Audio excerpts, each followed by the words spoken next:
It's a beautiful sunny day in the Okanagan, and today we're going to be tasting this wine from Italy, from Tuscany, in fact. And it is a made by Fantini is the overall umbrella company, but it is a Tenute Rossetti Governo alla Uso Toscano 2020 for $29.99. So this wine would be considered a Super Tuscan. Super Tuscans are wines that have traditional Italian grapes, such as Sangiovese, as well as international grapes, like Cab Sauv or Merlot, or etc. And this is a Super Tuscan. And they are very, very popular wines because it brings the best of Italy, plus it adds another layer of complexity on top of them. So they are interesting wines to drink and very enjoyable. So this particular winery is located in Cerreto Guidi near Florence in the heart of Chianti. And of course, as you probably know, Chianti is the region super famous in Italy for wines, and Chianti wines are made from Sangiovese grapes. On the website, they say that the winery represents Tuscan terroir, and Sangiovese is the main grape that's grown at the winery. The climate associated with this winery is continental with mild winters, just the right amount of rain, and hot, dry summers cooled by short rainfalls sporadically throughout the summer.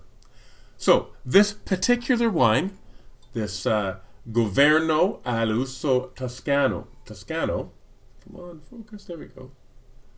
There it is a blend of Sangiovese, as I said, Merlot, Cabernet Sauvignon, and Syrah.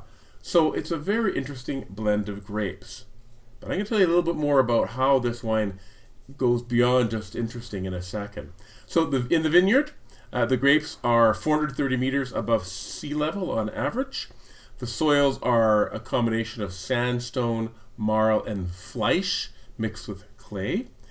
And the healthiest and ripest grapes are picked first, and they use these. In the winery, part of the grapes from the grapes that are picked are left to dry in racks for 4 or 5 weeks. The dried grapes are then pressed to form a must, because it's sort of not really liquidy like regular grapes would be, and it's added to the other grapes that have already been fermented. So let's say, just for argument's sake, they took the Merlot, the Cab Sauv, and the Syrah grapes, and they made fermented wine out of that. And then the Sangiovese, they dried on racks. Then they put this must, after they press the Sangiovese, for example, and they put this must, or this liquid, in with the grapes that have already been fermented into a wine. And this causes a second fermentation in the wine. And this second fermentation is called Governo, and that's why the wine is called Tenute Rossetti Governo alla Uso, because Governo means you take some of the grapes, dry them, put them in, and then start a second fermentation. This creates an even richer wine than you would have normally. This wine was aged for 6 months in French oak. So the suggested food pairings for this wine are ossobuco, mushroom risotto, Tuscan dishes, of course, because it's from Tuscany, and pasta with meatballs. So I think this will be certainly an interesting wine to try, and hopefully a really good one. Oh. Appearance: clear, ruby with a hint of garlic around the edges. Nose, I smelled as I was pouring it, really, really medium plus at least intensity, and clean. I was going to say pronounced, but some of the aroma sort of blew off as I was smelling, so I'm going to stick to medium plus. So many different aromas, super complex wine: strawberry, cherry, blackberry, blueberry, raisin, jamminess, stewed fruits, lavender, black pepper, licorice, cloves, dried fruits, toast, smoke, an overall earthiness, and even a hint of cedar. So some very interesting aromas on the nose, and there's probably some that I've missed. There's a nice grapey smell to it as well. So this smells like a really nice wine.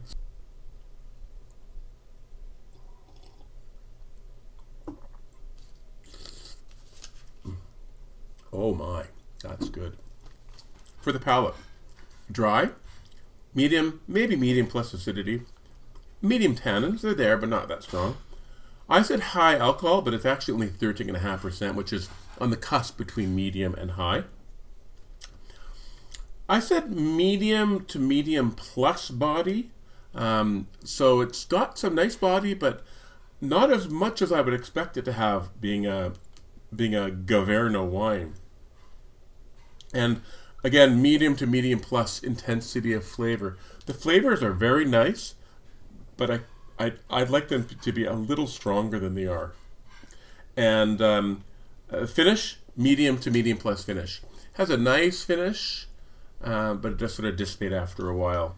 I tasted a lot of the things that I smelled in the aromas. Strawberry, cherry, blueberry, raisin, jamminess, stewed fruits, black pepper, licorice, cloves, toast, earthiness, cedar. I also, in addition, I also tasted tobacco and leather. So this wine really reflects the aromas quite well. I really enjoyed that part of it, so it's very good that way. It just wasn't quite as rich as I was expecting. I was expecting almost like an Amarone, but it's not quite there. It's more like a ripasso than an Amarone, but still very flavorful, very good. I gave it a 4-star food-friendly rating. So good with food, yes. It just doesn't. Maybe it's the food I'm having, because I'm not having ossobuco or one of the other things. I'm just having cheese and crackers. And it's good with that, but it's actually quite good on its own too. I mean, this is another sort of exception to the rule with an old world wine, in that it actually tastes pretty darn good just on its own. So having the food with it, maybe if I had a Tuscan dish, this would be a 5-star, but right now I'm going to mark it as a 4-star food rating. So I said the balance was okay. The length was pretty good. The intensity was good, and it was complex for sure. So I would rate it as good to very good. I would definitely buy this again. It's a little pricey, but it's very tasty, and I think that it could go with a number of dishes, and also go with just sitting back and watching the fire table at night. And this would be an enjoyable wine to drink with that. If you are looking to book a wine tour of the Okanagan for this summer, and you're interested in a customizable, flexible, and completely private wine tour with a wine expert in the comfort of your own vehicle, please check out the link below in the comments.